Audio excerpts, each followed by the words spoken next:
The mining colony on Zirian 7 was supposed to be a simple assignment. Maya-chan had signed up for the remote posting to pay off her university debts, not to discover something that would change everything humans thought they knew about dragons. The facility stretched across the barren, purple landscape like a metallic scar. Most colonists stayed inside the climate-controlled domes, but Maya preferred the observation decks. The alien sky reminded her of home, even if the 3 moons made navigation tricky during night shifts. "Another boring day in paradise," muttered her supervisor, Dr. Henricks, as he reviewed the mineral extraction reports. "Though I suppose boring is good when you're this far from Earth." Maya nodded, though she wasn't really listening. Something had been bothering her for weeks now. The seismic readings showed unusual patterns in the lower mining shafts. Not earthquake activity, but something rhythmic, almost like breathing. The first time she'd mentioned it, Henricks had laughed it off. "Kid, you've been watching too many old Earth monster movies.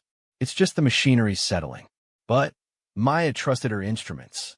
She'd graduated top of her class from the Imperial Mining Academy, and her sensor readings had never been wrong before. Whatever was down there was alive, and it was big. During her off shift, Maya decided to investigate personally. The lower levels of the mine were mostly automated, with robotic extractors working around the clock. The further down she went, the warmer it became, despite the planet's naturally cold atmosphere. Level 7 was as far as the regular elevators went. Beyond that lay the restricted sections, sealed off after an accident 3 months ago. According to the official reports, a gas pocket had caused a minor explosion. Nothing serious, but enough to make that area off-limits to human workers. Maya had been thinking about those gas readings. They didn't match any known geological formations on Zirian 7. They looked more like exhaled carbon dioxide, the kind produced by large mammals, or something even bigger. Using her maintenance access codes, she bypassed the security locks and descended to level 10. The tunnels here were different, carved not by human machines, but by something else entirely. The walls were smooth, almost polished, and warm to the touch. Her portable scanner was going crazy. High levels of electromagnetic activity, unusual heat signatures, and something else her equipment couldn't identify. The air itself felt different here, charged with energy that made her skin tingle. Following her scanner's strongest readings, Maya worked her way through a maze of natural caverns. Her helmet lights revealed scratch marks in the stone walls, too large and too purposeful to be accidental. Something had been digging here, expanding these tunnels for its own use. The cavern opened up into a massive underground chamber, larger than the colony's main assembly hall. And there in the center, Maya saw something that stopped her heart. It was a dragon. Not the mythical creatures from Earth's old stories, but something far more magnificent and terrifying. The beast was easily 40 meters long, with scales that shifted color from deep emerald to brilliant gold in her light beams. Its wings were folded against its sides, but Maya could see they would span the entire chamber when extended. And it was chained. Massive metal restraints, each link thicker than Maya's arm, bound the dragon's neck, wings, and legs. The chains glowed with a faint blue energy that pulsed in rhythm with the creature's breathing. Whatever technology had forged those bonds, it wasn't human. The dragon's eyes opened as Maya approached, and she found herself staring into intelligence that was ancient and utterly alien. There was no hostility in that gaze, only a profound weariness that spoke of centuries in captivity. "Hello," Maya whispered, knowing how ridiculous it sounded. "I'm sorry this happened to you." The dragon tilted its massive head, studying her with those incredible eyes. When it tried to move, the chains sparked with energy that made the creature flinch in obvious pain. Maya's training kicked in. Her scanners showed that the dragon was severely malnourished. Whatever had chained it here had left it to starve slowly. The creature was dying. Looking at her emergency rations, Maya made a decision that would change both their lives. She pulled out her protein bars and water containers, setting them where the dragon could reach. "I know it's not much," she said softly, "but it's what I have." The dragon's response surprised her. Instead of immediately eating, It lowered its great head in what could only be interpreted as gratitude. When it did eat, it did so slowly, carefully, as if savoring not just the food, but the kindness itself. Maya sat with the dragon until her oxygen reserves forced her to return to the surface. But she knew she would be back. Whatever had done this to such a magnificent creature was wrong, and Maya-chan had never been able to ignore something that needed fixing. Maya returned to the dragon's prison every day for a week, bringing whatever food she could spare from her rations. Each visit revealed more about the creature's situation, and none of it was good. The chains weren't just restraints. They were slowly draining the dragon's life force. Maya's enhanced scanners showed energy flowing from the creature into the metal bonds, which then channeled that power somewhere deeper underground. The dragon was being used as some kind of living battery. "Who did this to you?" Maya asked during her 5th visit, though she knew the dragon couldn't answer. At least, not in any language she understood. But the dragon surprised her. It lifted one massive claw and began drawing symbols in the dirt. The marks were intricate, geometric, definitely not random. Maya recorded everything with her helmet camera, though she had no idea what any of it meant. The symbols showed what looked like ships descending from the sky, followed by images of creatures that might have been dragons being captured and chained. The final symbols were harder to interpret, but they seemed to show the dragon's energy being collected and sent somewhere else. "The Corvani," Maya breathed, recognizing some of the ship designs from her xenobiology classes. But they disappeared 1,000 years ago. The dragon's eyes flashed with what could only be recognition. It drew more symbols, these ones showing the passage of time. Many, many years. The creature had been chained here for centuries. Maya's anger grew with each revelation. The Corvani had been one of the first alien species humanity had encountered, though they'd vanished long before any meaningful contact could be established. Archaeological sites across the galaxy showed evidence of their advanced technology, but never any clues about what had happened to them. Now Maya was beginning to understand. The Corvani had been energy parasites, enslaving dragons to power their civilization. But something had happened to end their empire, leaving their victims chained and forgotten. On her 7th visit, Maya brought more than just food. She'd been studying the chain's energy patterns, looking for weaknesses. The metal wasn't completely alien. It incorporated some quantum resonance technologies that humans had developed independently. "I might be able to help," she told the dragon, pulling out her portable plasma cutter. "But I need you to trust me." The dragon watched intently as Maya examined the chains more closely. The energy field around the metal was strongest where it connected to the creature's body. If she could disrupt that connection, even temporarily, it might weaken the entire system. Her first attempt was cautious, barely touching the plasma beam to the chain around the dragon's front leg. The energy field sparked and fluctuated, causing the dragon obvious discomfort, but no real pain. More importantly, the chain's glow dimmed noticeably. Encouraged, Maya adjusted her cutter's frequency to match the energy field's resonance. The next cut went deeper, actually scoring the metal. The dragon rumbled deep in its throat, a sound that might have been approval. It took 3 hours of careful work, but Maya managed to severely damage the chain around the dragon's front leg. The metal was far too strong for her equipment to cut completely through, but she'd weakened it enough that the energy flow was significantly reduced. The dragon's improvement was immediate. Its scales brightened, and for the first time since Maya had found it, the creature was able to lift its head fully without the chain sparking in protest. "It's working," Maya whispered in amazement. "I can actually do this." But her celebration was cut short by the sound of approaching footsteps echoing through the tunnels. Maya quickly shut off her equipment and hid behind a rock formation as voices grew closer. "The readings are definitely coming from down here," Dr. Henriks was saying. "Someone's been using unauthorized equipment in the restricted areas." 2 security officers accompanied him, their weapons drawn. Maya's heart pounded as she realized her unauthorized visits had finally been detected. "Scan the area thoroughly," Henriks ordered. "If someone's been stealing company equipment, I want to know about it. Maya held her breath as the search team moved through the chamber. The dragon remained perfectly still, somehow understanding that discovery would be dangerous for both of them. In the dim light, the massive creature might have been mistaken for a strange rock formation, at least from a distance. After 20 tense minutes, the search team moved on to other sections of the mine. But Maya knew she was in trouble. It would only be a matter of time before they found evidence of her presence, or worse, discovered the dragon itself. I have to work faster, she whispered to the dragon once the danger had passed. They're getting suspicious. The dragon drew more symbols in the dirt, these ones showing urgency. It seemed to understand that time was running out. Maya made a decision that would have horrified her supervisors. Instead of returning to the surface, she sent a message claiming she was sick and would be confined to quarters for the next few days.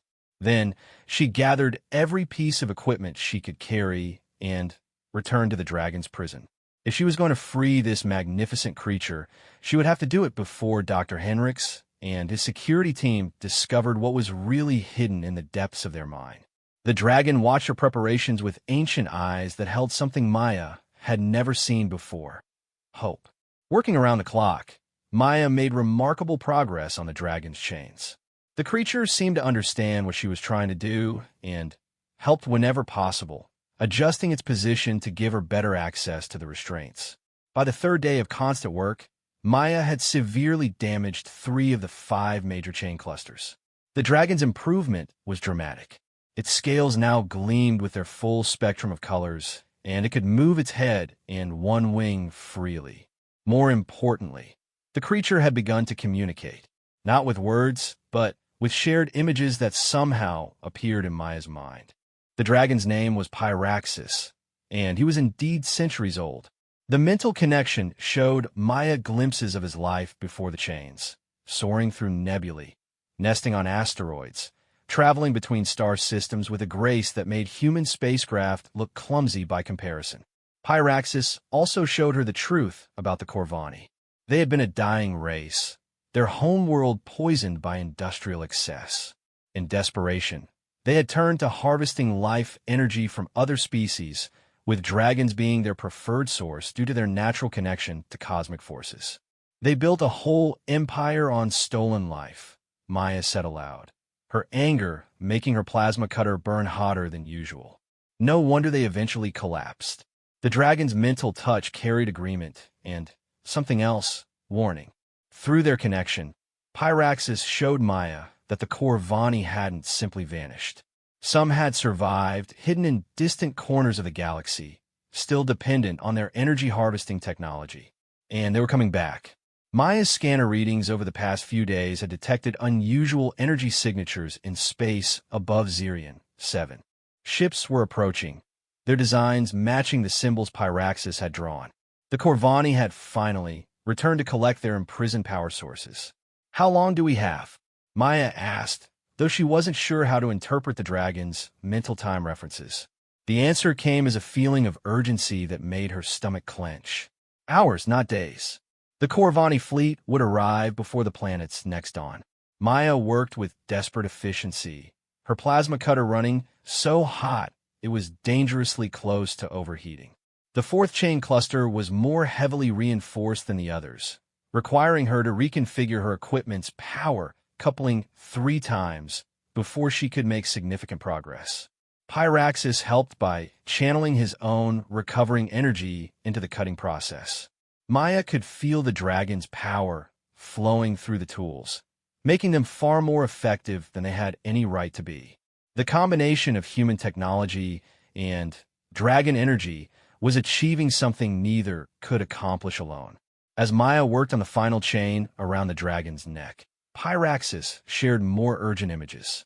The approaching Corvani ships weren't just coming to collect energy, they were planning to establish a new harvesting operation.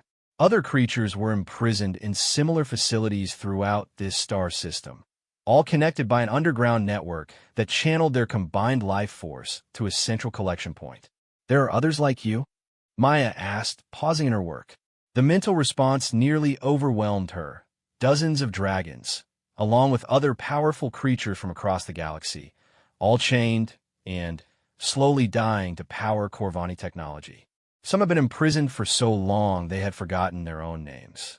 Maya's determination crystallized into something beyond mere compassion. This wasn't just about freeing one dragon. It was about stopping an entire system of cosmic slavery. "Can you contact the others?" she asked. "If I free you, can you help them?" Pyraxis's mental touch carried both hope and concern. Once freed, he could indeed reach out to his fellow prisoners through the quantum connections all dragons shared. But the Corvani would detect such communication immediately, and they wouldn't hesitate to destroy the entire facility rather than lose their power source. "Then we make sure they don't get the chance," Maya said grimly. The final chain was the most complex, incorporating quantum locks that required precise frequency modulation to disrupt. Maya had to completely reconfigure her plasma cutter, turning it into something her engineering professors would have called theoretically impossible. As she worked, her colony's emergency communication system suddenly activated. Dr. Henrik's voice echoed through the tunnels via her suit radio. "All personnel to emergency stations. We have unidentified ships approaching the system." This is not a drill. Maya's hands shook as she made the final adjustments to her equipment. The Corvani had arrived ahead of schedule, probably detecting the damage to Pyraxis's chains. She could hear the fear in Henrik's voice as he tried to coordinate the colony's minimal defenses. "Ready?" she asked Pyraxis, holding her modified plasma cutter to the final chain. The dragon's mental touch carried absolute trust. Whatever happened next, they would face it together. Maya triggered the cutter at maximum power, feeling Pyraxis channel every bit of his recovered energy into the tool. The quantum lock sparked, fluctuated, and finally shattered. The chain around Pyraxis's neck didn't just break. It dissolved, the metal losing cohesion as the energy field that held it together collapsed. For the first time in over 6 centuries, Pyraxis was free. The dragon's roar of liberation shook the entire underground chamber, a sound of pure joy that resonated through both audio and mental frequencies. But their celebration was cut short as Maya's scanner detected energy signatures racing toward their location.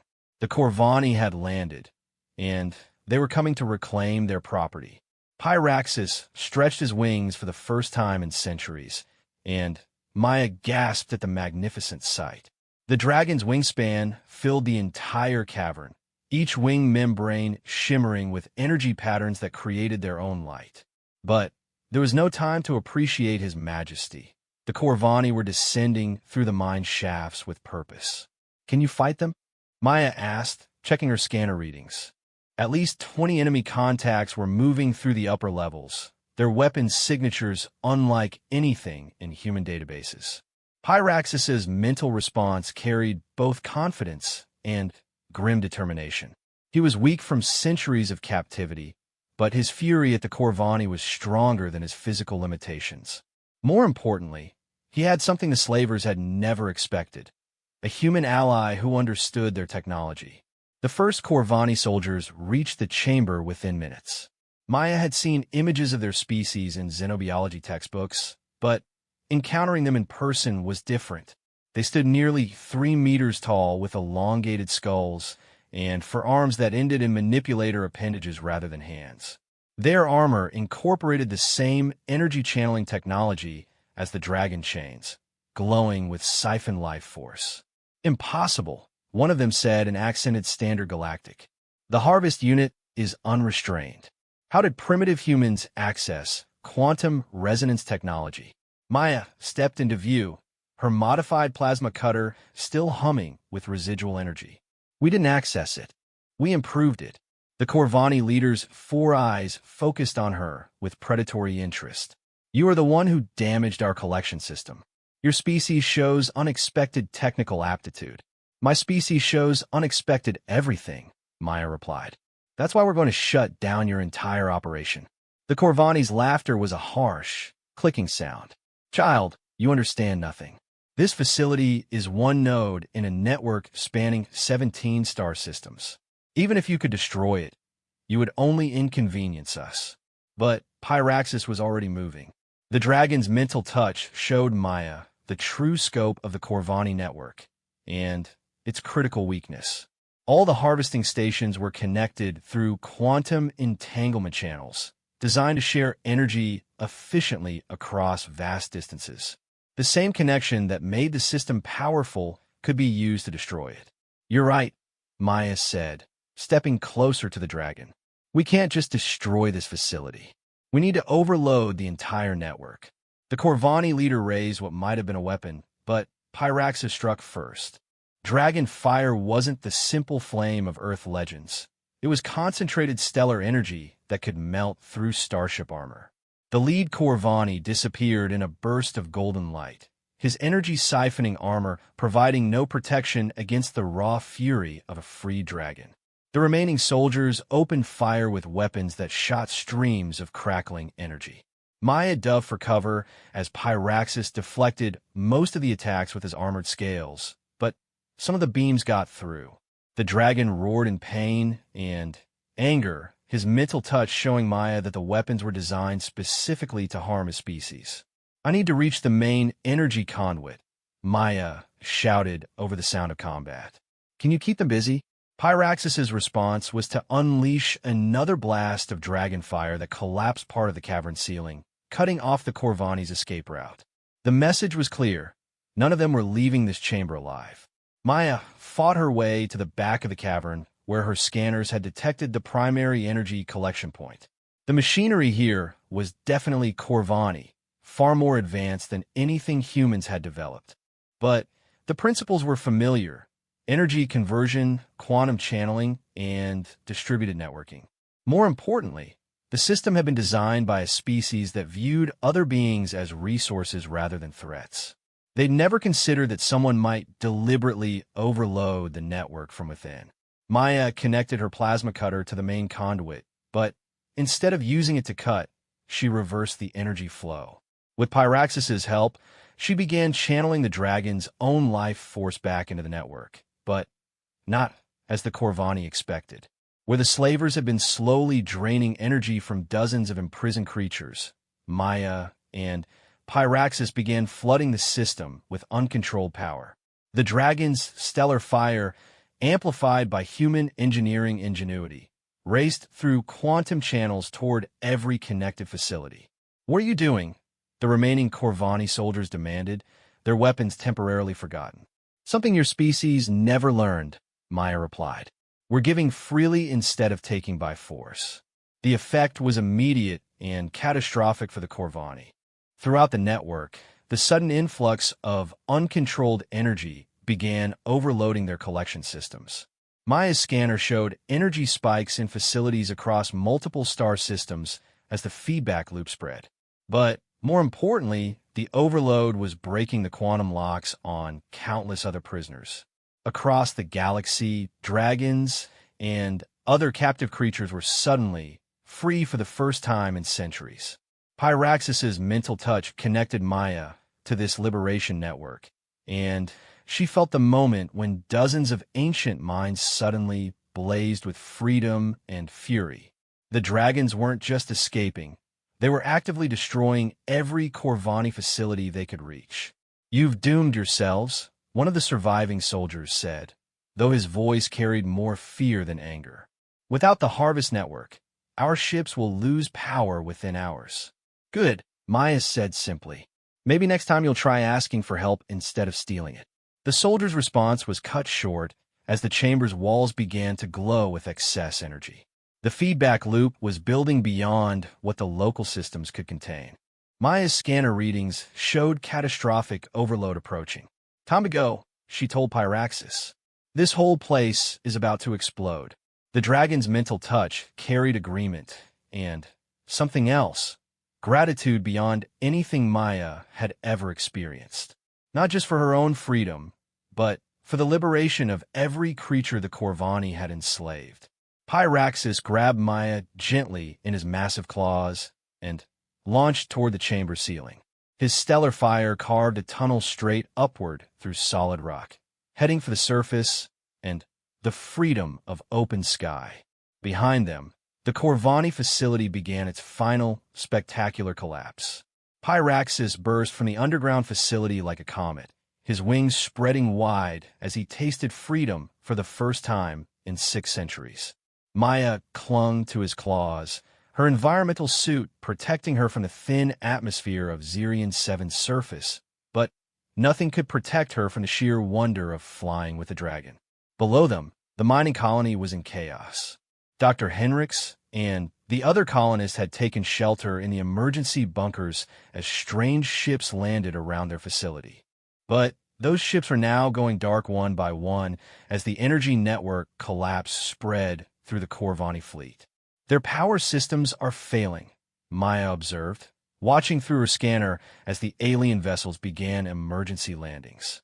How long can they survive without the stolen energy?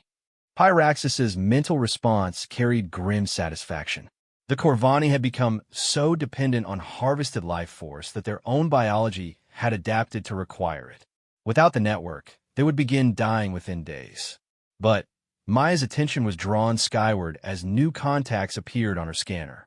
These weren't Corvani ships. They were something far more magnificent.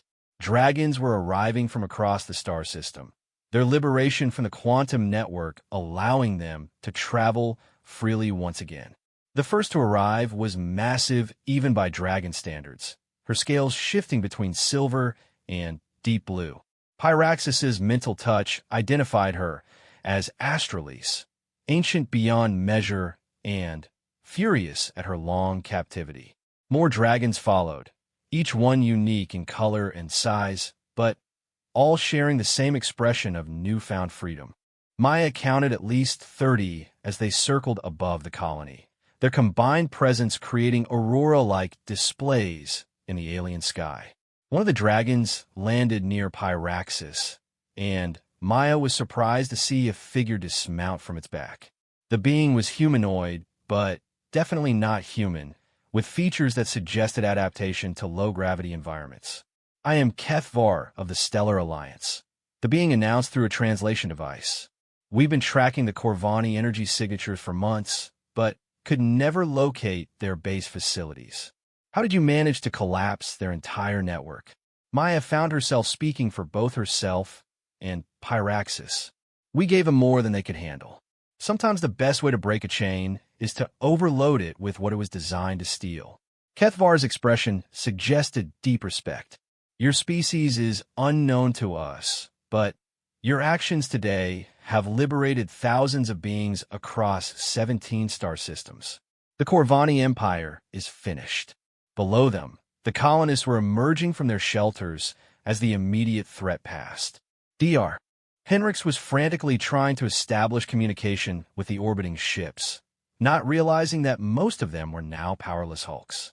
"What happens now?" Maya asked, looking at the gathering of dragons around them. Pyraxis's mental touch carried images of possibility. The dragons were free, but many were still weak from their long captivity. They would need time to recover, safe places to rebuild their strength. Some would return to their ancient homes among the stars, while others would explore new worlds. Astralise approached, her mental voice ancient and wise. Through Pyraxis, she spoke to Maya directly. "Human child, your kindness has undone centuries of suffering. The dragons will not forget this debt." But Maya shook her head. "There's no debt. What you went through is wrong. Anyone would have done the same thing." The ancient dragon's laughter was like stellar wind chimes. "You believe that, don't you? That any being would risk everything to free strangers from chains. This is why your species will go far among the stars." Kethvar stepped forward, his translation device crackling. "The Stellar Alliance would like to establish formal contact with humanity. Your technical innovations, combined with your apparent moral compass, suggest that your species would be valuable allies." Maya thought about the mining colony below, about humanity's simple goals of extracting resources and expanding territory. Then she looked at the dragons circling overhead and thought about what they represented: freedom, dignity, and the courage to fight against injustice. "I think humanity might be ready for that conversation," she said carefully. "But you should probably start with our diplomatic corps, not a mining engineer from Zirian 7. Several of the Corvani ships had managed to land safely despite their power failures. Maya could see the tall figures emerging, their hands raised in apparent surrender. Without their energy-draining technology, they looked fragile and desperate. "What about them?" Maya asked, indicating the stranded Corvani. Pyraxis's mental response surprised her. Despite everything they had done, the dragon's anger was tempered by something that might have been pity. The Corvani had become parasites by choice, but they were still living beings. Astralee's mental voice carried agreement. They will face justice through the Alliance, not through Dragonfire, though their victims would have every right to demand harsher payment. As the immediate crisis settled, Maya found herself thinking about the future. Humanity had just made contact with a galactic community they'd never known existed. More importantly, they made that contact not through conquest or commerce, but through an act of compassion that had freed countless enslaved beings. "Will I see you again?" Maya asked Pyraxis as the dragon prepared to join his freed kindred in the stars. The dragon's mental touch carried absolute certainty. Dragons never forgot kindness, and they always honored their debts. Someday, when humanity needed allies among the stars, they would find dragons waiting to help. Pyraxis nuzzled Maya gently with his great head, then spread his wings and launched skyward. The other dragons followed, their forms growing smaller against the alien constellations until they looked like new stars being born. Maya stood on the surface of Zirian 7, watching until the last dragon disappeared into the cosmic distance. Her scanner showed that the underground facility had completely collapsed, taking the Corvani energy network with it. The mining operation was finished, but something far more important had begun. Dr. Henriks would probably want a full report about what had happened in the restricted mining areas. Maya smiled, wondering how she was going to explain that she'd accidentally liberated an entire galactic civilization before lunch. Some stories, she thought, were worth the paperwork.